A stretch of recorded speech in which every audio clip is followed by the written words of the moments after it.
Hi ma'am. Hojikse pung tara tasile ngasi ko.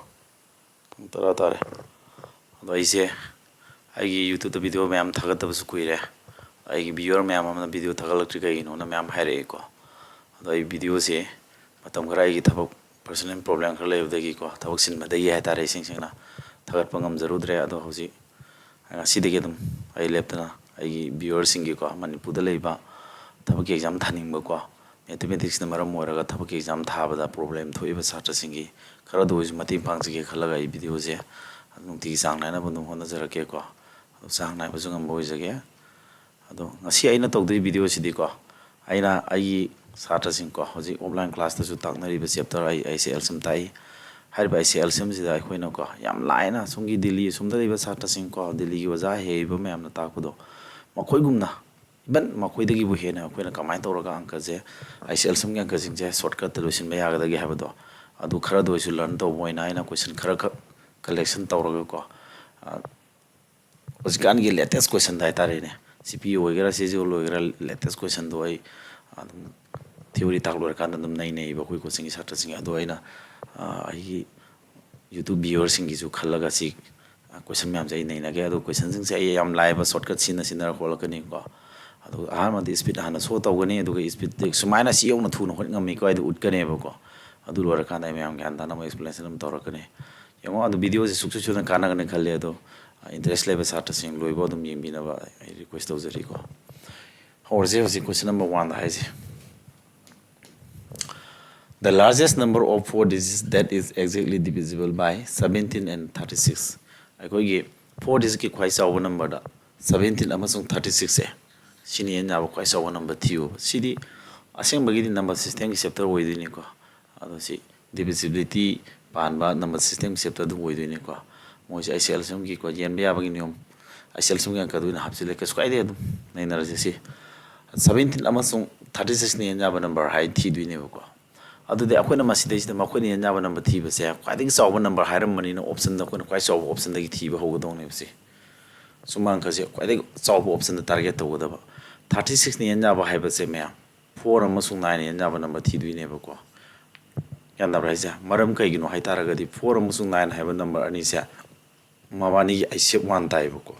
ICF 1 ta ba na maram moraga mabani si gi LCM je puri naraga puthokani puri naradi 36 tare aduna takpodi LCM je kya no 4 amasung 9 gi LCM je 36 tare makoi LCM 36 ni nya na bo makoi no je nya ni ko ama adu 4 amasung 9 ni nya ba option thiro pirami bo option number C je khwai chaw bilu do 4 ni nya bra 4 ni nya ba gi di last ki 2 digit tu ye leng hai da ne ya bra sa 92 yare simi no ye leng joro ko 9 ni nya bra same to 9 ni nya ba gi ma gi di sing to sum to ha ne si pirami ba 9 9 ni nya ka cross 9 ni nya ka cross 7 tu pul 9 ni nya ka o ko hosi 36 ni yen madi yarani maram di 4 amasung 9 ni nya gre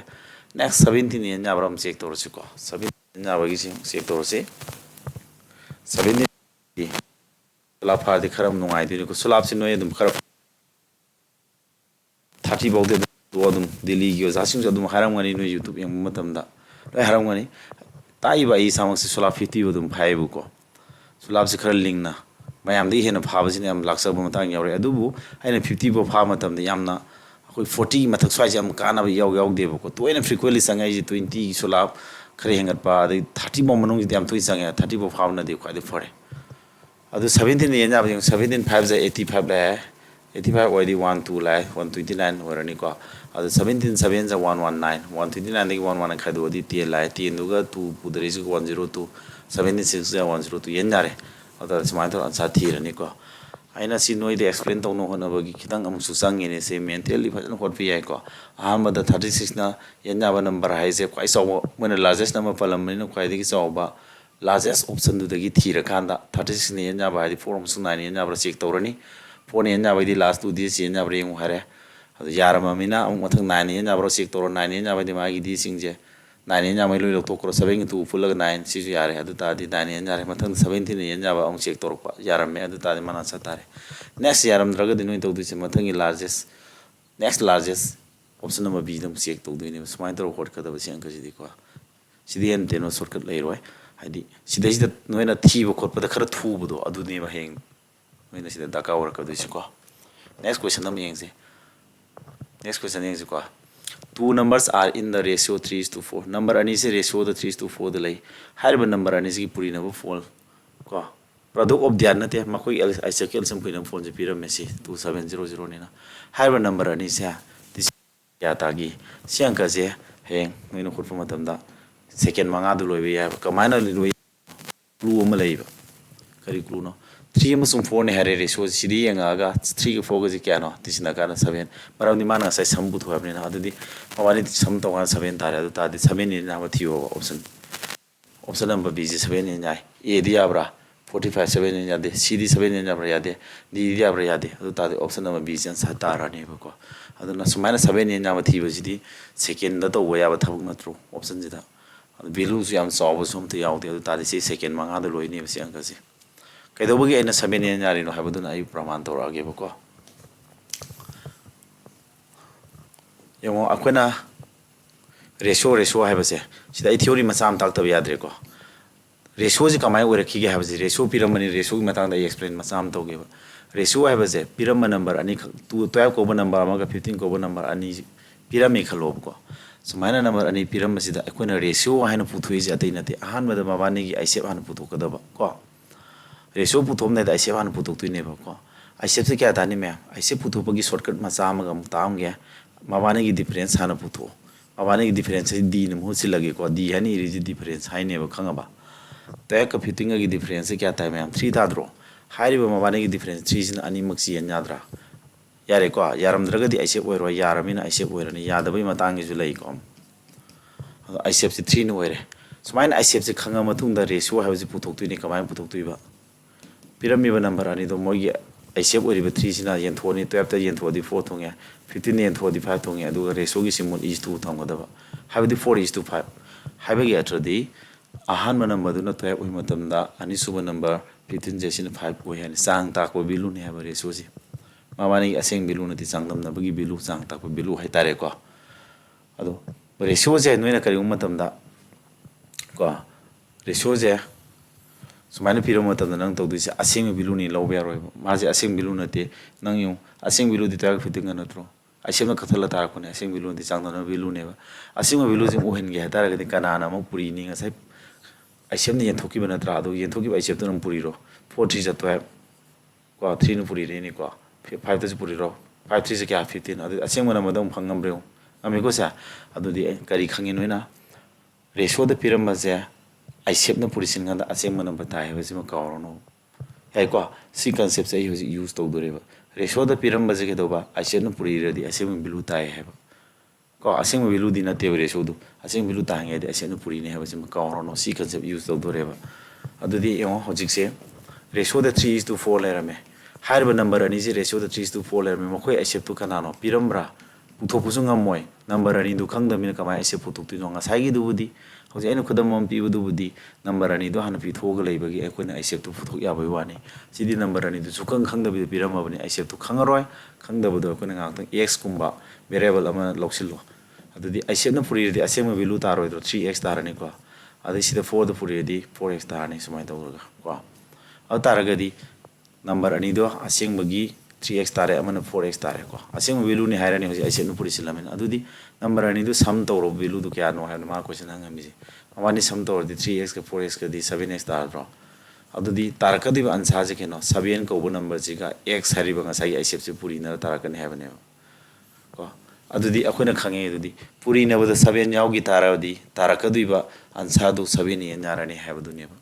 ko haibadi puri na bada 6 yaw gi tara ga di 6 1 ja 6 puri na bada 6 yaw di tari number do 6 ni nyadro puri na bada 6 yaw ra 6 2 ja 12 6 na du mi nyadro habadi puri na bada 6 yaw ba di 6 ki sulap khalna ma ne ba phangdu ji 6 ki sulap ne ba natraga sulap habadi multiple habadu ne ba english tara ga di aduna aina haningi di 7 yaw gra mi na 7 ne na sumai khut ka da option chik lakoi maram du sini ko na haji 7 ne nya ba ke do wi thiram mi no ji ada hayeng option chik ya da ba mong du question ji sometimes hang ba yaw re adu kamai khut ka da ge habadu na sini ko adom khol la je ko mana kai da wai ba ji ki da number ani do mana 3:4 ratio da lera me adu 3x amasung 4x haina ko ratio da 3x 3:4 lera mo do aseng ma da 3x 4x wera ni ko mana pyramid ji mo ICL sam puina phone na tro ꯑꯩꯈꯣꯏꯅ ꯈꯪꯉꯤ number ꯑꯅꯤꯁꯤ ꯄꯨꯔꯤꯅꯕꯒꯤ ꯐꯣꯜꯒ ꯃꯈꯣꯏꯒꯤ ꯑꯥꯏꯁꯤꯑꯦꯜꯁꯤꯅ ꯄꯨꯔꯤꯅꯕ ꯐꯣꯜꯒ ꯃꯥꯟꯅꯩ ꯍꯥꯏꯅ formula ꯑꯃ ꯂꯩꯕ ꯃꯁꯤꯡ ꯑꯅꯤꯁꯤ ꯄꯨꯔꯤꯅꯕ ꯐꯣꯜꯒ ꯃꯈꯣꯏꯒꯤ ꯑꯥꯏꯁꯤꯑꯦꯜꯒ ꯑꯦꯜꯁꯤꯑꯦꯝ ꯄꯨꯔꯤꯅꯕ ꯐꯣꯜ ꯃꯥꯟꯅꯩ ꯑꯥꯏꯁꯤꯑꯦꯜꯁꯤꯅ ꯄꯨꯔꯤꯅꯕ ꯐꯣꯜꯗꯤ 2700 ni ꯄꯤꯔꯝꯃꯦ ꯁꯤꯗꯒꯤ ꯑꯩꯈꯣꯏꯅ x ꯁꯣꯜꯕ ꯇꯧ ꯇꯥꯔꯦ 4 ꯅ 0 ni ꯀꯥꯗꯤ 25 ꯊꯣꯡꯉꯅꯤ 3 ꯅ 27 ꯀꯥꯗꯤ 9 ꯊꯣꯡꯉꯅꯤ ꯀꯣ ꯑꯗꯨꯗꯤ ꯁꯣꯝꯗ x ꯑꯅꯤ ꯂꯩꯍꯧꯔꯤꯁꯤ x 스퀘어 ꯇꯥꯔꯅꯤ ꯑꯁꯣꯝꯗꯅ 9 ꯒ 25 ꯀ ꯀꯣ 9 ꯒ 25 ꯀꯁꯤꯗꯤ ꯑꯩꯈꯣꯏꯅ ꯀꯃꯥꯏ ꯏꯕ ꯌꯥꯏ 9 ꯁꯤ 3 스퀘어 5 sina 25 sina 5 스퀘어 ꯅꯠꯇ꯭ꯔꯥ ꯑꯅꯤꯃꯛ 스퀘어 ꯌꯥꯎꯔꯃꯤꯅ ꯇꯣꯉꯥꯟ ꯏꯗꯩ ꯁꯔꯨꯛꯇꯤ ꯕ꯭ꯔꯦꯀꯦꯠ ꯀꯣꯠꯂꯒ 스퀘어ꯁꯦ ꯑꯅꯤꯃꯛꯀꯤ ꯍꯥꯏꯅ ꯏꯕ ꯌꯥꯔꯦ ꯑꯗꯨꯗꯤ 이퀄 ꯇꯨꯒꯤ ꯋꯥꯡꯃꯗ ꯁꯤꯗ x 스퀘어 ꯂꯩꯔꯦ ꯁꯣꯝꯗꯅ 3 into 5 ꯒꯤ 스퀘어 ꯂꯩꯔꯦ 스퀘어 ꯃꯥꯟꯅꯔꯦ ꯑꯗꯨ ꯇꯥꯔꯗꯤ x 나 ताहोदुजे 3 into 5 15 थावरनेबा x बिलु fungi अदुदि ngасai makhoi number ani tisna fold 7x 7 notro 7 into x hari di kana x 15 fungi अदु 7 into 15 darane अदु क्या तारा 105 को सुमान हो ले दि तमल मन को अदु ऑप्शन टिक तुनो खाइ फै खाइ दि थुबा मेथड सिनेबा इन नोइ हाना ताइ दु दु ग म ज्ञान तानबा लाखफम दु तालक बै वानि म्याम हाइ ज्ञान तारा मनिंग खले ai छात्र सिंह को question number Next time to find the greatest number which when divided 2, 6, 1, 8, 53 and 1 to 1 leaves in remainder 5 in this case. Sida high question je atra khang da diyar ko. Satra mayam ma ai viewer mayam rakta ina asa to boda satra mayam ma di hanai coaching chatlaga hairaga leba mis yorongani. Satra khara ma di maya wor hairongani. Khara mana even question jibo gyan ta jada ba satra yorongani ba. Aina karibu matam da tapna tai hairaga mayam na mind to biroi tare. Ai asoma satra da focus hek to weba ko. Ma'am हाइदी पुलब हाइमिन जे हैबन आहिबे साटा सिंगना खरा speed lichen पिरग young तारे अदो खरा सोम साटा सिंगदा फोकस तो वस मैम ओरो बिरोय को यंगो पिरमिबा नंबर होम जे नंबर अमकक सिनि येन खाइ साव नंबर अमकक नि ये लोय येन गादा रिमेंडर 55 लेम नि हैबन 261 जिदा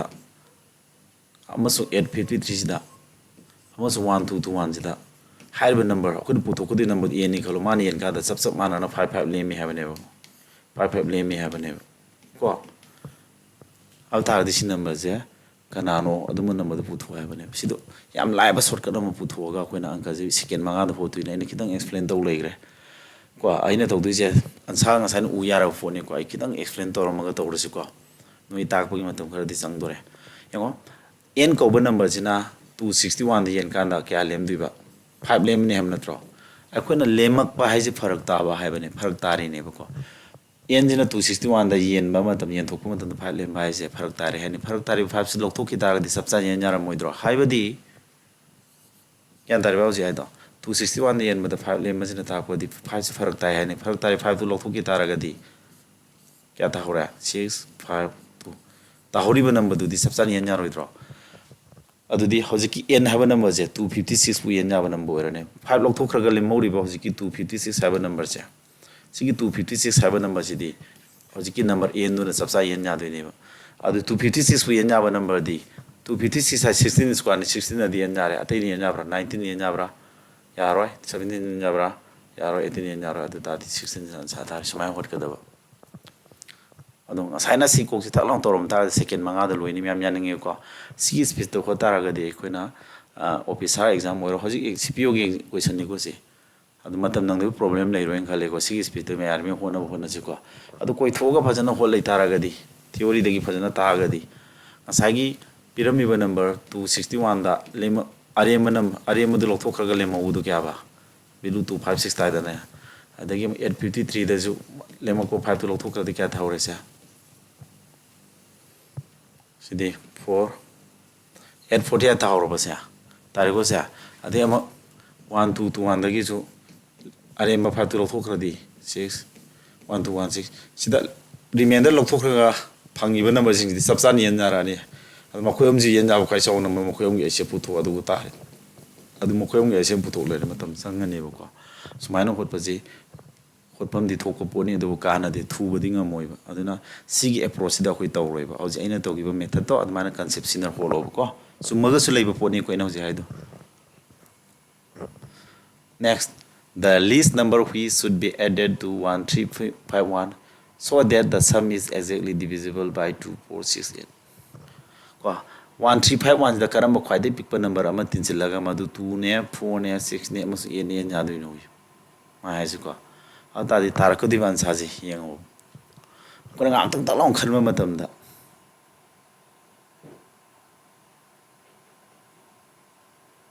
ꯊ꯭ꯔꯤ ꯅꯦꯝꯕꯗ ꯋꯥꯟ ꯂꯦꯝꯃꯦ ꯑꯗꯨ ꯇꯥꯔꯒꯗꯤ ꯊ꯭ꯔꯤ ꯅꯦꯝꯕꯗ ꯇꯨ ꯂꯦꯝꯕ ꯊꯤꯔꯣ ꯑꯟꯁꯥꯔꯁꯦ ꯊ꯭ꯔꯤ ꯅꯦꯝꯕꯗ ꯔꯤꯃꯦꯟꯗ ꯇꯨ ꯂꯦꯝꯕ ꯊꯤꯔꯣ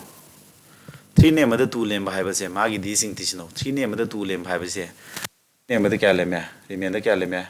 ꯋꯥꯟ ꯂꯦꯝꯕ꯭ꯔꯥ ꯊ꯭ꯔꯤ ꯅꯦꯝꯕꯗ ꯌꯥꯔꯣꯏ ꯑꯟꯁꯥꯔ थ्री नेमदा सी क्या लेमे टू लेमे सी आंसर होइबे याय थ्री नेमदा जीरो लेमे सी आंसर होइबे यारोय थ्री नेमदा सी क्या लेमे टू लेमे सी आंसर होइबे याय आंसर होइबे याबो इदे फंगौरे कैदोबगी थ्री नेमदा रिमेंदा टू लेमे थीरिनो हाबजे मरम कोन हारके अब तादि फोर नेमदा अमक कैदोबा फोर नेमदा वन लेमे थीरो हजि आंसर याबा अनि कक लेमो फोर नेमदा वन लेमे सी क्या फोर नेमदा थ्री लेमे यारोय फोर नेमदा वन लेमे यारनी अदु तादि option number D is the right answer बोलदि सेकंड मंगा गी मनों हमनी अना नोद सूम एक्सप्लेन तौबी है वानी मेंटली तक ला उरदौनीको अदुदी थूनी सेकेंड मंगाद गमनीको मरम करीनो हैरागीको अतोप मेथड्स मैम तवे ऑप्शन को माना पीरमी नंबर ऑप्शन की बिलू सिंह तीन तीन तारे फोन मोइन येन याब्रे चेक तौरस याय ऑप्शन चेक तौरस यायको अदुना अनदर वे अमा लेरे अदुसु शॉर्टकट मखल अमने अदु हैनब कबु अदुम तौ कस कायदेको अइना कैदोबगिनो थ्री नेम टू लेम है मरम है वन थ्री वन है नंबर से खाई पीप नंबर तीनसिल्लानी सी आंसर होइदुनिको आंसर होइदु नंबर तीनसिल्लानी अदु तारक नंबर कना येन याबा टू नजु येन याबा फोर नजु याबा सिक्स नजु याबा एट नजु याबा हाइरिबको नसाई सिक्स ने येन याबा हाइबसे सिक्स ने येन याबा नंबर से थ्री नजु येन यानेबको सिक्स ने येन याबा नंबर से थ्री नजु येन यानेबा अदुदी सिदा तीनसिल्लगा तारकदु नंबर से थ्री ने येन याबा नंबर ताहलकदुइनेबा खंगेको अदादी सी नंबर से थ्री ने मतम रिमेंड क्या फंगे थ्री ने मतम थ्री कक्रो फाइव वन सिक्स कक्रो थ्री ने वन लेमे अदु तारकदुबा सी तीसिनर तारकदु नंबर थ्री ने यानी हैरे अदुगा हाना लेरमि नंबर थ्री ने वन लेमे अदुदी तीसिंगदु नंबर से थ्री ने यानबगी दमक रिमेंड से अदुदी थ्री ने मतम रिमेंड टू लेम थीरो मरमदी अनी जी पुल्लगा वांग टू पुल्लगा थ्री तारेको अदादी थ्री ने चपचा यारमने अदुनने अइना थ्री ने रिमेंड टू लेम थीउ ना हैरेसी को थ्री नेम येमद टू लेम है ऑप्शन बी डी अखोई फंगीदना अदे आंसर अनी थोमीन अखोई खंदोकमद्रे मतम फोर नजु येन याने हाबनी फोर नेन मतमदा सिगिसि क्या लेमे रिमेंडर फोर नेन मतमदा सि रिमेंडर क्या लेमे फोर नेन मगदी लास्ट टू डिजिट येले येंगो हाबनी सि फोर नेन लदि 48 थ्री लेमे फोर नेन मद थ्री लेमे अदु तादी तारकदि आंसर फोर नेन मद रिमेंडर वन लेमे ओइगदौने तिसिंगदु नंबर से को अदि मरमदि सी थ्री सि वांग पुल्लगा फोर तारे अदु तादी फोर नेन मजा मन ओइराने हाबनी को मरम अइना हाइरिज मैम ग्यान दाइको यंगोने थ्री नेनबदा को से आई कनोम हागे 19 हाइबा नंबर से थ्री नेनबदा रिमेंड वन लेमद्रा अतादी 19 द तिनसिलकदु नंबर दो रिमेंड टू लेमबो हेलो थ्री नेनबदा नत्रगदी तारकदि फोल्ड थ्री नेन यारोइबा यंगो थ्री नेनबदा रिमेंड टू लेम नंबर अम हाइरो 17 जी थ्री नेनबदा क्या लेमे टू लेमद्रा तीनसिलोबो हजिकी 19 हाइबा नंबर थ्री नेनबदा वन लेम नंबर नेबको सिदा थ्री नेम टू लेम नंबर 17 तीनसिलो तारे फोन येन यारमदौने 19 के 17 गदी क्या तारे 36 थ्री येन याद्रो अदुनी एगिनो ngasai रिमेंड वन लेम गरे सिगी रिमेंड टू लेम बजिक अनि जि पुल्लग थ्री तारे अदुदी थ्री नेन यारेदन अदुमाइना ने सी कांसेप्ट सि याबा फोन नेबको नंबर सिस्टम की डिविजिबिलिटी रिमेंडर की कांसेप्ट ओइना मतांग से शॉर्टकट ओइन सिनरकबे वानी अदुगा ngasai ऑप्शन चिक तो हटपद से शॉर्टकट ओइनी अदुमाइना होलसु काइदे को मैम सी ज्ञान ताब्र तादब्रम ता हारोको अदगी अइना ताकपसिदा यूट्यूब वीडियो येंगमसिदा ज्ञान खितंग ताबो वाली ताई तादे कमेंट में पिबिरो अफपद तानासिको अदगी सात्र खरामदि अइगी कनोसिदा अइ व्हाट्सएप नंबर अइना हापीबा सिगी नंबर सिदा तुम अइगोंदा तुम मेसेज थारागा खंगद कोतबा इवन दिल्ली दो कोचिंग चप सात्र सु तुम क्वेश्चन हंग यावरी अयाम थमोइ सिंगना मोगी दंग मतेंग पांगे अइगोंदा कोचिंग चते हाइबगे अइ कैसु खलुदे अइगिदि तसेंग हाइनी अइ इरेसा अइ इरमदंगी मी मैम अमा सात्र मैम अमा अइना हाइजरिबा खरजिना मतेंग पांगजबई वाने को आइसु याम हाइबा हितबको अखोइसु मपुंग फाबा मी ओइद्रिबने दु होनबा लेप नतेबको मैम सिगी वखलोंदा अखोइ फजन होनमिनसे अखोइना तौदिसे दिल्ली सोंगी सात्र अफफा मैम मचा मथुंदि सौकी पटकदमै फमगा लेरि पाबा कन मैम से अखोइना फाइट तौजेबा मोइ फाइट तौजे हारगदि अखोइ मखोइगी मखोइना होनरिबा मेथड मैम दि अखोइना जु हेन होनबा याइना हाइबदो अदुइ कन्सेप्ट ने मैना तौरिसिको अखोइसु पाबा खनसे आइसु सात्र मैम अमा गाइड तौरगा असो ग्रुप को सेमग स्टडी चेट तौदना मैम तौरिको माइ पाको पुरक्सी मणिपुरदा कोचिंग सेंटर मैम लेरे ममिंग चटपको मोइनासु माइ पाको मैम पुथुई आइसु आइगी coaching centre Nobel Institute of Kanchipur ꯀꯣ ꯅꯣꯕꯦꯜ ꯏꯟꯁꯇꯤꯇ꯭ꯌꯨꯠ ꯀꯥꯟꯆꯤꯄꯨꯔꯁꯤꯅꯁꯨ ꯃꯥꯏ ꯄꯥꯛꯄ 70-80 ꯍꯦꯟꯅ ꯄꯨꯊꯣꯛꯆꯔꯦꯀꯣ ꯑꯩꯈꯣꯏꯁꯨ ꯌꯥꯝꯅ ꯆꯥꯎꯈꯠꯄ ꯀꯣꯆꯤꯡꯗꯤ ꯑꯣꯏꯖꯗ꯭ꯔꯤ ꯑꯗꯨꯒꯁꯨ ꯍꯣꯠꯅꯈꯠꯂꯛꯏꯅꯦꯕꯀꯣ ꯍꯣꯠꯅꯃꯤꯟꯅꯁꯦꯕ ꯑꯩꯈꯣꯏ ꯆꯥꯎꯈꯠꯃꯤꯟꯅꯁꯦ ꯍꯥꯏꯕꯅꯦꯕ ꯁꯔꯀꯥꯔꯒꯤ ꯊꯕꯛ ꯑꯃ ꯐꯪꯉꯒ ꯑꯩꯈꯣꯏ ꯃꯇꯤꯛ ꯆꯥꯕ ꯏꯃꯨꯡ ꯑꯃꯃꯝ ꯁꯦꯝꯒꯠꯁꯦ ꯃꯇꯤꯛ ꯆꯥꯕ ꯏꯃꯨꯡ ꯃꯌꯥꯝ ꯂꯩꯔꯗꯤ ꯑꯩꯈꯣꯏ ꯃꯌꯥꯝ ꯆꯥꯎꯈꯠꯂꯛꯏꯗꯅꯀꯣ ꯁꯃꯥꯖꯇꯁꯨ ꯈꯔ ꯃꯊꯪꯗ two numbers are in the ratio this the product of their ICF and LCM is this the difference between the two numbers ngасai type tu ni si yaugre ngase sidiko yung siam CPO gi 2023 question ne hangi baduga leithok lesinga tor hangi ngasai na sam bu thoi na difference hangi juraba mamangi question number 1 dara ma togi dan 2 dara ma hoi 2 dara ma le ratio the 4:3 piram ma da khoi khara thuro je nakti aseng badi 4x ama 3x orani ko matangsida ICF tu ni lawsilaga ko ngasai ma khoi ani gi puina phone ji ma khoi gi ICL sam puina phone ma ne hedana sumai to hot kana ngasai ji x is ko hairaga sumai ka na 3 na ka na 9 4 na ka na 25 adudi 9 ga 25 tu kai do ba sa akona 3 into 5 ki whole square la ni adu ta di x below ji last 15 da horani hedana aduni da ngasai khoi phutok tu number ani du kana 4x amasung 3x ma bani difference put hoya ni difference x tar hoidra x tu di kya tar sida 15 tar sina sa du moira ne ko ase ta ki bu ne dum lai re sidi ko mamang da sigi samaram ta kram myam sidi gyan tharamani khale ko let the ICF of n m and n be a m ko number ga n ko number gi mane ICF a ni ko n have numbers a b ga mane adu ta di m ga n ga se LCM of m n je kana oidino LCM butu hai bane adu de akoina malai ko number ani khakse product of two numbers je number ani purina phone je makoi gi ICF LCM purina phone ga mane ka gono ko me si formula lai bane ba si mi loin common oi bane khangnara mani khale adu number ani du m n ni ko m n ko number du kana n mo to kana n ga a ga b ga mana bani na n mo to a b re ko adu mo khoina ICF tu na kya ne hariba ICF of the mn is a m ga n ga ICF si a ni hari ICF tu ni a le re adu di man LCM putu ha bane ko LCM putu kya tara ga di hoji putu hoji a ga si ga na gere adu di m LCM ji ga ta hore m ga b ga ha di purina di b m ta hore somna ne LCM le hore ko LCM ji kya tare ba b m ta re sumana si yam lai bang ko we da ko CPU gi sum dak launa thingna de kari no hot em mo en no piselam ma ji da khitang confuse salam ngani exam da khang hang jila ding ngaw bu se ko akoi ne hekta lu boi khandu ki ba isam sam ba khoi masing ani puri na phone do ga ICS puri na phone ma ne ya ba se pa lo ira la hot ya bang ko du ni ko si khara concept khara senga le ba hana de angka khara average le mi na ji ira la hot ka ni da ji ko yango question number 7 am yang ji LCM ga ICF ka number ani gi je si piram me LCM is 17 times the first number. LCM is ahama number dugi kya ba 17 times. LCM is kariba 17 times the first number hai. Then find the two number ani du puthu hai. Akoina ne sumai thi rasu yare. Mayam lai gre karamanu thu du ni ngasi ko. Number ani dugi LCM na kya hai? LCM na 1105. ICM na kya 5 ne ba. Piramisi. Ado mana mo hari ke do ba first number se LCM je first number gi 17 time ne LCM je first number du da 17 puri bu mane have ne 17 times have de ko kana gi first number ahan number du gi ada di first number photo ke 17 ne LCM bilu kya no LCM bilu senjilo LCM bilu di 1105 ne ba ko adi 17 gi sulap se am use to re ko 17 si ka adi kya thone 17 ka 6 76 102 85 lahore ye lema ga 5 ka 85 75 85 ahama number du 65 tare adu tara ga option C ka ani A ka ani amaram di ahama number 65 yaw da bagi hera ko akoi hoji khangi number ani gi ICF LCM ga ICF ka puri na ba for je number ani du puri na phone mane hedu na tro ahama number di kya tare ahama gi number 1 je na kya tare number 1 je na kya tare 65 tare ani suba number 2 ji putho je ko number 2 ji puto kya tara ga dinga tang ji khangda bu thammo ba yare ko adu di sidi ge dum hol su yare 5 na 65 ta ka di kya thunge 13 thunge adu 13 ji na sidam ye lu tare 13 1105 ye la di kya sale har ma da 13 h jabra 13 h ja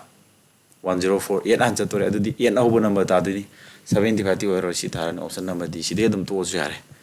direct puthoktragasu ko 13 asi yeladi amad h chale 104 lere ko 6 le me 6 5 ko 65 13 5 ja 65 sulab kuma phab jam kana bani ko 13 18 17 phaw bu sulab si ko akoi sulab adum phai ba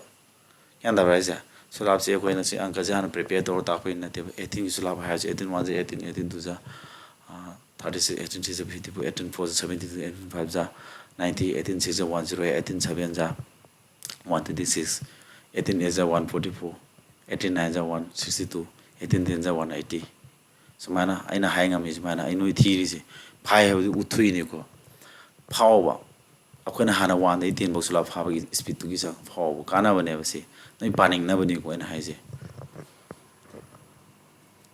mathang me haji what is the smallest natural number that is exactly divisible by this LCM puthok wa here ko makoi mya makoi humni ya ba kai number do hai bane kana 96 ka 108 ka 144 ka makoi omne ya ba kai number do kana no hai bane ma hai ji 96 ne 108 ne 144 ne makoi omni ya ba kai number di makoi om LCM na tru si kwai ding thuba method hairaga di ko mental calculation tawrga ai utke ko te mo ai se ban puto de kya tara ai se difference 12 tare 12 ni nya 12 sulap ni ko 12 sulap ha be khangi ni si ai se 12 tare hone 12 na puri rani 12 ni hela de kya tara 8 sina 9 ratio puto ko 8 9 amana 12 8 ka 9 ga 12 ko LCM di 8 ka 9 ga 72 72 12 ka 72 adu di hore 12 ka 72 puri rani adu di ani ni mari 4 no loiban sa tani si ko sumaina ko aina phone loiban sa tani ai speed to show to boi mane ko speed show to ris me amathina te sata sing se lamnam na hanje habane ko koiro hot pagi me sum yari me speed thu bagi hebe si leina na ba ko ai gi to tam ona habi wane ko yenga si sida aina LCM puthok matham da aina kari I shape method sinari LCM puthok pa I shape method sinaje I shape hanan khangje I shape puthok gi difference method to palo number ani gi difference kya ta hai 12 thare tare ba difference 12 sina lo yen nyaram me ba ko adu ta di ma I shape adum moira ba ne ba ko I shape khange di ratio om puthok yare ratio puthok di kya tare 12 ne ladi 12 8 12 ratio puthok pa di I shape tu ni enduni ko sina 12 9 sina 12 12 ja sida ratio da leiba number sigi LCM om puthok ko maram lei ko LCM puthok pagi 8 ka 9 ga LCM di puri nani 72 tare 72 ko 12 ka LCM di 12 na 72 jen da 12 6 na tra da di awani LCM 72 tare hoji akona puthok ko deriba aseng ba LCM ji kai kya mana ne matam da sigi I shape 12 siga my formula is I shape 12 siga LCM of masagi ratio da leiba number sigi LCM ji puina ga LCM of ratio da lei kana no 8 ne 9 ne 12 na tra mako LCM puina ga da adu I shape ti kya no 12 ni LCM of 8 9 12 ti kya no 72 ni si puina ra ne ba adu di tun loiba number ga tun loiba number puina di ani ni mari phone loira ni loin puina jai ko 72 ga to yak puina ba du su utke phone adi loini 23 ni kumari ko sula phaba ide ni punna puri jura ba 23 ni kumari tu kut pore 23 taret mari fu mari da ni apsel mari fu taru ko sula phaba ka na ris ko sula phar di yam kana bane 987 ga hare je 13 na puri ro 13 sula phad kana tro 13 7 je kya no 91 na tro 9 kut pore ko 13 is a 04 104 the 9 apsel di 113 3 thamaga 11 lani 39 je kya 117 na tro 117 11 128 lani aina to speed so to ri ne ku noida kya dai ko sa sumana kana bu lo ha bani da sula phaba gi puri na ba khot pa aina thuri me amje noi jin thu lo ba kya dai ko sumana thura ga di kaisu dili song gi sata sin noi di he lo ba ko next I shape of 3 8 8 8 3 9 6 9 ma ko I shape putoi si number ji I shape puto kamai dong di si number ji I shape ko si number ji I shape puto puto kwai da gi easiest oiba metric ama ta ke easiest method ever kwai da gi lai ba ko puto kya da ra ga di nang 3 ne nya ba thiu option da 3 ne nya ba haro si are 9 ne nya ba haro si are si 7 ga 3 ga ji याद रहे 10 ताई एक का 3 का क्या था 11 ताई 7 का 8 ताई 3 ने यंजा रहे तो है क्या 3 ने यंजा भाई मैं दिसिंग 3 होता हम के योसी लोरे सेकंड मंगा उजंग होय बसे करी की दमक तो नो इन 3 ने हम थिउ हाइरिस में हम से I explain tꯧꯔꯛꯀꯦꯕꯀꯣ ꯄꯤꯔꯝꯃꯤꯕ ꯁꯤꯒꯤ ꯅꯝꯕꯔ ꯑꯅꯤꯁꯤ 3 ꯅꯦ ꯌꯥꯗ꯭ꯔꯁꯦ 3 ꯅꯦ ꯌꯥꯏ ꯅꯤꯄꯥꯟ ꯑꯍꯨꯝ ꯅꯝ ꯗꯤꯖꯤꯠ ꯑꯃ ꯁꯨꯝ ꯍꯟꯖꯤꯟ ꯍꯟꯖꯤꯟ ꯑꯍꯨꯝꯂꯛ ꯏꯔꯕ ꯃꯗꯨ 3 ꯅ ꯑꯗꯨꯝ ꯌꯥꯔꯗꯧꯅꯤ ꯑꯗꯨꯝ ꯈꯪꯉꯨꯀꯣ ꯌꯥꯔꯅꯤꯕ ꯅꯣꯏ ꯅꯁꯥꯅ ꯈꯟꯖꯔꯣꯁꯤ ꯑꯗꯨ ꯄꯤꯔꯝꯃꯤꯅ ꯃꯁꯤ 3 ꯅꯦ ꯌꯥꯔꯦ ꯁꯤꯁꯨ 3 ꯅꯦ ꯌꯥꯗ꯭ꯔꯣ 3 ꯒꯤ ꯁꯨꯂꯥꯡ ꯉꯥꯛꯇꯅꯤ ꯄꯤꯔꯝꯃꯤ 3 ꯅꯦ ꯌꯥꯕ ꯅꯝꯕꯔ ꯉꯥꯛꯇꯅꯤ ꯄꯤꯔꯝꯃꯤ 3 ꯅꯦ ꯌꯥꯗ꯭ꯔꯣ ꯄꯤꯔꯝꯃꯤꯕ ꯅꯝꯕꯔ ꯑꯅꯤ 3 ꯅꯦ ꯌꯥꯔꯦ ꯑꯗꯨ ꯇꯥꯔꯗꯤ ꯃꯈꯣꯏꯒꯤ ꯑꯥꯏꯁꯦꯞꯇꯣ 3 ꯅꯦ ꯌꯥꯔꯅꯤ ꯍꯥꯏꯕꯁꯦ divisible by 3 ꯃꯣꯏ ꯑꯥꯏꯁꯦꯞꯇꯣ 3 ꯅꯦ ꯌꯥꯔꯅꯤ ꯍꯥꯏꯕꯁꯦ ꯆꯨꯝꯕ ꯋꯥꯐꯝꯅꯦ ꯑꯗꯨ ꯇꯥꯔꯛꯀꯗꯣꯏꯕ ꯑꯥꯏꯁꯦꯞꯇꯣ 3 ꯅꯦ ꯌꯥꯕ ꯇꯥꯅꯤ 3 ꯅꯦ ꯌꯥꯕ ꯑꯃꯈꯛ ꯌꯥꯎꯔꯝꯃꯗꯤ ꯃꯗꯨ ꯑꯟꯁꯔꯅꯦ 3 ꯅꯦ ꯌꯥꯕ ꯑꯅꯤ ꯌꯥꯎꯔꯝꯃꯗꯤ ꯀꯩꯗꯧꯅꯤ ꯅꯪ ꯇꯧꯗꯣꯏꯁꯤ ꯉꯁꯥꯏ 9 ꯅ ꯌꯥꯕ ꯍꯥꯏꯕꯅꯤ 9 ꯅꯦ ꯌꯥꯕꯗꯣ ꯌꯦꯡꯉꯣ ꯌꯥꯗ꯭ꯔꯒ ꯗꯤꯐꯔꯦꯟꯁ ꯃꯦꯊꯗ ꯀ ꯂꯩꯔꯤ ꯃꯌꯥꯝ ꯑꯇꯣꯞ ꯑꯇꯣꯞꯄ ꯀꯣꯛꯇꯣ ꯑꯇꯣꯞ ꯑꯇꯣꯞꯄ ꯑꯃꯨꯛ ꯊꯥꯗꯔꯛꯀꯗꯣꯏꯅꯦꯕ ꯍꯧꯖꯤꯛꯀꯤ ꯑꯣꯏꯅꯗꯤ 3 ꯅꯦ ꯌꯥꯕ ꯊꯤꯕꯗ ꯑꯗꯨꯝ ꯑꯟꯁꯔ ꯐꯪꯉꯤ ꯀꯩꯗꯧꯕꯩ 3 ꯅꯦ ꯌꯥꯕ ꯊꯤꯔꯤꯅꯣ ꯑꯩꯅ 3 ꯅꯦ ꯌꯥꯕ ꯊꯤꯔꯤꯁꯤ ꯃꯔꯝ ꯆꯥꯕ꯭ꯔꯥ ꯆꯥꯗꯕ꯭ꯔꯥ ꯍꯥꯏꯕꯗꯨ ꯅꯣꯏ ꯑꯗꯨꯝ ꯎꯠꯂꯝꯒꯦꯕꯀꯣ ꯌꯦꯡꯉꯣ ꯐꯣꯔ ꯑꯦꯛꯖꯥꯝꯄꯜ 12 ꯀꯧꯕ ꯅꯝꯕꯔ ꯑꯃꯒ 18 ꯀꯧꯕ ꯅꯝꯕꯔ ꯑꯃꯒ ꯂꯩ ꯍꯥꯏꯔꯤꯕ ꯅꯝꯕꯔ ꯑꯅꯤꯁꯤ 3 ꯅꯦ ꯌꯥꯗ꯭ꯔꯣ 6 ꯅꯁꯨ ꯌꯥꯔꯝꯒꯅꯤ ꯑꯗꯨꯗꯤ 12 ꯁꯤ 3 ꯅꯁꯨ ꯌꯥꯏ 6 ꯅꯁꯨ ꯌꯥꯏ 18 ꯁꯨ 3 ꯅꯁꯨ ꯌꯥꯏ 6 ꯅꯁꯨ ꯌꯥꯏꯀꯣ ꯑꯗꯨꯗꯤ ꯍꯣꯔꯦꯟ ꯃꯕꯥꯅꯤꯒꯤ ꯇꯥꯔꯛꯀꯗꯣꯏꯕ ꯑꯥꯏꯁꯦꯞꯇꯣ 3 ꯑꯃꯁꯨꯡ 6 ꯅ ꯌꯥꯅꯤ ꯑꯥꯏꯁꯦꯞ ꯀꯌꯥ ꯇꯥꯏ 12 ꯀ 18 ꯑꯥꯏꯁꯦꯞ 6 ꯇꯥꯗ꯭ꯔꯣ 3 ꯅꯁꯨ 6 ꯅꯁꯨ ꯌꯥꯅꯤ ꯌꯥꯔꯤꯁꯤꯅꯦꯕ ꯌꯥꯔꯦꯀꯣ ꯃꯔꯝꯗꯨ ꯁꯤꯅ ꯍꯦꯟꯅ ꯒ꯭ꯌꯥꯟ ꯇꯥꯗ꯭ꯔꯒꯗꯤ ꯍꯦꯟꯅ ꯑꯃꯨꯛ ꯑꯩ ꯄ꯭ꯔꯨꯞ ꯇꯧꯒꯦꯕ ꯑꯩꯈꯣꯏꯅ ꯄ꯭ꯔꯥꯏꯝ ꯐꯦꯛꯇराꯏꯖꯦꯁꯟꯒꯤ ꯃꯇꯨꯡ ꯏꯟꯅ ꯑꯦꯜꯁꯝ ꯄꯨꯊꯣꯛꯄ ꯑꯃ ꯇꯧꯋꯤꯗꯅ 12 ꯁꯤ ꯑꯦꯜꯁꯝ ꯄꯨꯊꯣꯛꯑꯗꯤ 2 6 2 3 12 ꯁꯤ ꯑꯩꯈꯣꯏꯅ 2 ꯏꯟꯇꯨ 2 ꯏꯟꯇꯨ 3 ꯍꯥꯏꯅ ꯏꯔꯦꯀꯣ 18 ꯒꯤ ꯄ꯭ꯔꯥꯏꯝ ꯐꯦꯛꯇराꯏꯖꯦꯁꯟ ꯇꯧꯔꯣ 2 9 ꯖꯥ 3 3 ꯖꯥ ꯑꯗꯨꯗꯤ 18 ꯁꯦ ꯑꯩꯈꯣꯏꯅ 2 ꯏꯟꯇꯨ 3 ꯑꯅꯤ ꯑꯃꯒ ꯇꯧꯔꯗ꯭ꯔꯣ ꯑꯩꯈꯣꯏꯅ ꯑꯥꯏꯁꯦꯞ ꯄꯨꯊꯣꯛꯄ ꯃꯇꯝꯗ ꯀꯃꯟ ꯂꯧꯋꯤꯗꯅ sida 2 ꯑꯃ ꯌꯥꯎꯔꯦ sida 2 ꯑꯃ ꯌꯥꯎꯔꯦ 2 ꯑꯃ common ꯂꯧꯔꯅꯤ 3 ꯑꯃ ꯌꯥꯎꯔꯦ 3 ꯑꯃ ꯌꯥꯎꯔꯦ 3 ꯑꯃ common ꯂꯧꯔꯅꯤ ꯑꯗꯨꯗꯤ 6 ꯇꯥꯔꯛꯇ꯭ꯔꯣ ngасai 3 ꯅꯦ ꯌꯥꯒꯤ ꯍꯥꯏꯕꯅꯤꯅ ꯍꯣꯔꯦꯟ ꯑꯅꯤꯃꯛꯁꯤ 3 ꯅꯦ ꯌꯥ ꯅꯝꯕꯔꯅꯤना ꯑꯥꯏꯁꯦꯞꯇꯤ ꯍꯣꯔꯦꯟ ꯄ꯭ꯔꯥꯏꯝ ꯐꯦꯛꯇराꯏꯖꯦꯁꯟ ꯇꯧꯕꯒꯤ ꯀꯣ ꯃꯦꯊꯗꯇ ꯄ꯭ꯔꯥꯏꯝ ꯐꯦꯛꯇराꯏꯖꯦꯁꯟꯒꯤ ꯃꯇꯨꯡ ꯏꯟꯅ ꯑꯥꯏꯁꯦꯞ ꯄꯨꯊꯣꯛꯄꯗ common ꯑꯣꯏꯕ ꯂꯧꯗꯧ ꯂꯩꯔꯦꯕ ꯑꯅꯤꯃꯛ 3 ꯅꯦ ꯌꯥꯕꯅꯤ ꯑꯗꯨ common ꯑꯣꯏꯕ ꯂꯧꯕꯗ 3 ꯑꯗꯨꯝ ꯌꯥꯎꯒꯤꯗꯧ ꯂꯩꯔꯦ ꯑꯗꯨ ꯇꯥꯔꯗꯤ 3 ꯅꯦ ꯌꯥꯅꯤ ꯍꯥꯏꯕꯁꯤ ꯆꯨꯝꯗꯕ꯭ꯔꯅꯦ ꯃꯌꯥꯝ ꯆꯨꯝꯃꯤꯀꯣ ꯑꯗꯨꯅꯤꯗ ꯑꯩꯅ ꯍꯥꯏꯅꯤꯡꯉꯤꯁꯤ ꯌꯥꯗ꯭ꯔꯕ understand ꯇꯧꯏꯀꯣ say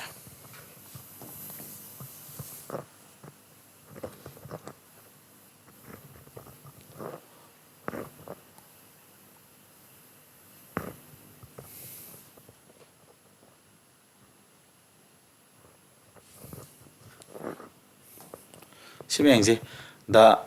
if the ASAP of 45 and 55 is expressible in the form of this 45 ka 55 ka je mabani ki ASAP se ke doba kanai mong da phongdokpa 45 ka 55 ka ASAP se kanai mong phongdokpa 55 into 5 plus 45 yang mong da phongdoe ata de yang bilu se kya oidu no mana haise ko em no bia bilu si question ji noina ngorom ngani ka suna te ko ma'am aina 45 ka 55 ka ASAP se kya no 5 ta dro mabani ASAP 5 ta dro difference method tawngana 5 tare I say 5 tare I say 5 tabadu akoina sumai iyadro 5 haibase aina sumai iyadabra 20 into sorry kano mi gebo ko 5 se aina sumai ibida kari kage 4 into 5 minus 5 into 3 kari kage sia 5 haibase aina 4 into 5 di 20 tare minus 5 into 3 15 khadungna de dum 5 tarak tro sumdro kais kaidina adu mana ngasai 5 haibase amoi ase 5 to aina 4 into 5 minus 5 into 3 hani ibase kari kaige kaide ko sumaina sadogi ibe wane ba sidai sida aina sigi ji 3 natro leija si 3 je ai lokhoke ba x the motion ge 3 mo to ai x the motion gre ko adu di x to kana hoini ang ko kan 3 tar hoidro adu gumane sumaina 3 sof to haiba gumane ba yanda braja x ke no 3 motion 3 tarani ko kamai sof to ni amti ngose 5 lere mari manga kun somdana 5x lere adu 5x se yeta lere maji oida thanga di plus 5x la ni somdana 20 haraga 5 se asum oi yerom thanga di minus 5 wala ni adu somda kya tara 15 tara ba adu 5 na 15 ka di 3 thungi adu di therefore x below ji kya tare 3 tare hoji akoina 3 mod x in gibodo adum anko hoto kan da 3 dum hangdro aduni c mong do hot kadaba anka ni ka sunate ko aduna answer je kamai hukani khanga di noi lara mani sorok ma ko mogi I say 5 to mana kari han piram 55 into 5 plus 45 yang mong da saduga thamme haba ad em na kya oiram ga dagi haba ne ba em je ma positive number di oiram maroi 6 kumba oiraroi maram di positive number oitara ga di songi left side 5 tari ju tarak pangam maroi aduna answer je minus soi bani jibon soi ora mani aduna na sora pa ma putting to sila dum hot jare ko second mangai man hot ja angkani minus 5 sin ladi manga ku manga sani ku manga la ani ko ad minus sani ku manga somda na manga ku manga 275 te sani ku manga 5 tangam de minus 5 so ora de 6 so main to roga nana angka se kamai hot ka de khangam magadi chalong option de gi taw yare sora pa ma lamsam yeng ga dum hot biya bang ko we besi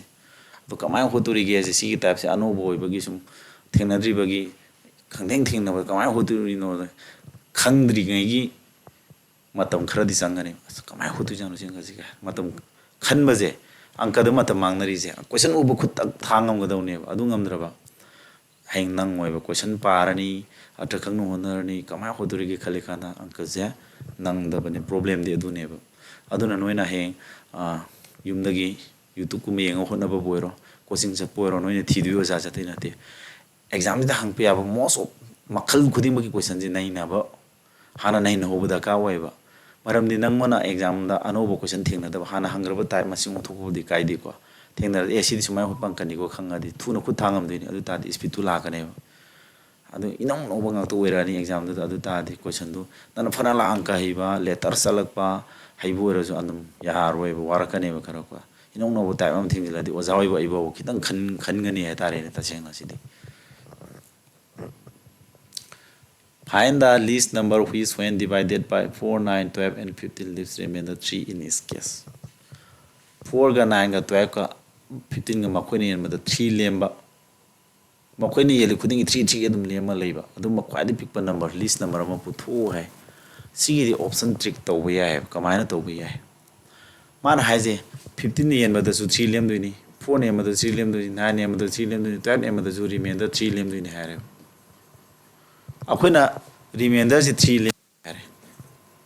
lemon ge hare de akoina madu tisin ga dau ne ba suppose example am bige 20 have na ma ji 5 ne yan ya dro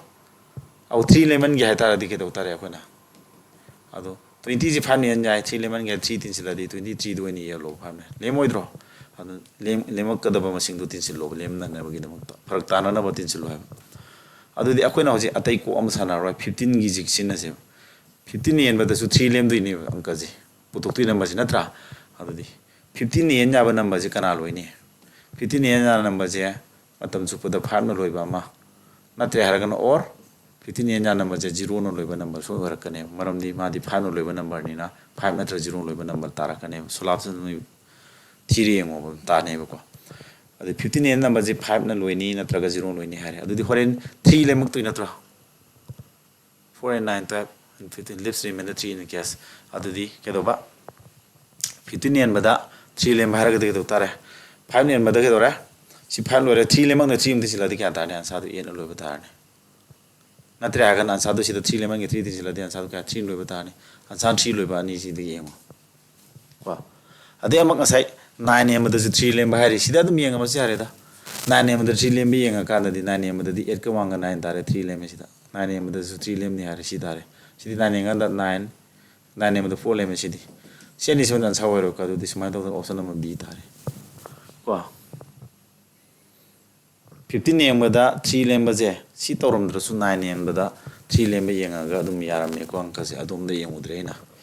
येंगोने sin 8 ka wanga 9 9 em the 0 lem yaroi 9 em the 3 lem ni have ni yaroi ko sidi 3 ka 6 ka 9 9 em the 0 lem yan sa roi sidi 8 ka wanga 9 9 em the 3 lem 9 em the 4 sina 9 4 lem 9 em the 3 lem amaka oram me ta si oirani have da du yar sina bu hina thu ne no si tori se sidi gi ko what will be the least number whose when double will be exactly divisible by 12 14 16 and 18 si number si question je kai hano kwadi pick pa number do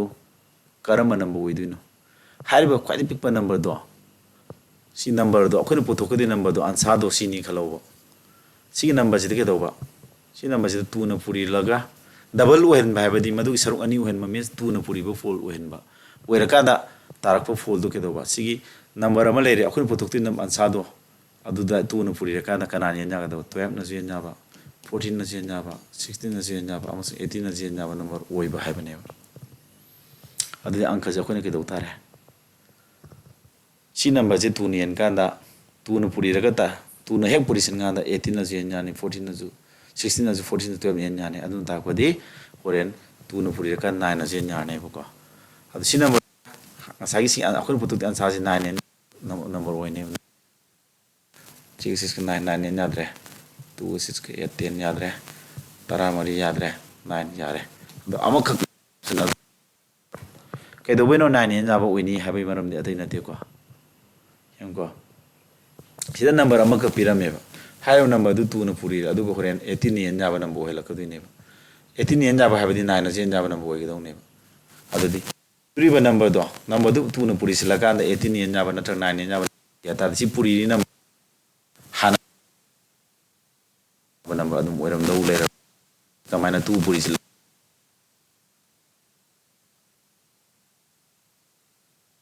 maram di yon kudamam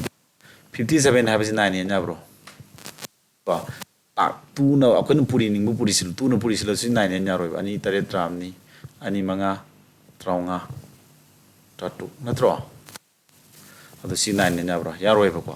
aduna two na puri raga so okana two na puri raga 9 yen yaba means hanadagi ko 9 yen yaba masing oiram draga di yaponte badu aduna 9 hanadagi already 9 yen yaba masing oibam thoe ba si puri du masing number do adu two na puri sil kanda 18 yen yaba number oini habane adun takode 9 na jen yani habane adu two na puri raga 9 yen yaba haje hanadagi 9 yen yaba masing oiram draga di two na puri raga su 9 yen yaba roi ba aduna hanadagi 9 yen yaba masing oibam thoe habane dai haningisi yanda baje ai ko 9 yen yaba number amorom da haragadi atop amorom da haragadi 9 yen yaba number haiba se puri na bada 9 adum yawro dawne 9 into something haina 9 ga topa number am puri na mong sadok yani 54 haiba number is 9 yen ja ta de akoina 9 into 6 haina sadok yari 9 yen ja number khudi mong puri na bada 9 gi mong da 9 ya holaga sadok pi yani ko adu di sida 2 na puri raga tarakadu number se 18 yen ja ba haiba di 9 yen ja doromina puri na bada 9 ya hola sadok yani adu sida di 2 ni leri ji 9 ya hon be yade adu sida 9 soini ya hola sadok yarom ngani habani da amorom da haragadi another way da ina another word to explain the way one ko myam gyan ta prosibo andai ko ado atopo question laitre si complete wara ina collection to question khara ko masidang gidi video se dum yam sanga su yeng video male ko matam yam saman gar pung ngamai video thar yeng di ba ado khara ten thak na question khara marum chang nai tare ko nai na gi aduga aduna phabrang khale ko sidai ai video se mate mate thagala ni ko mayam viewer mayam gi khalaga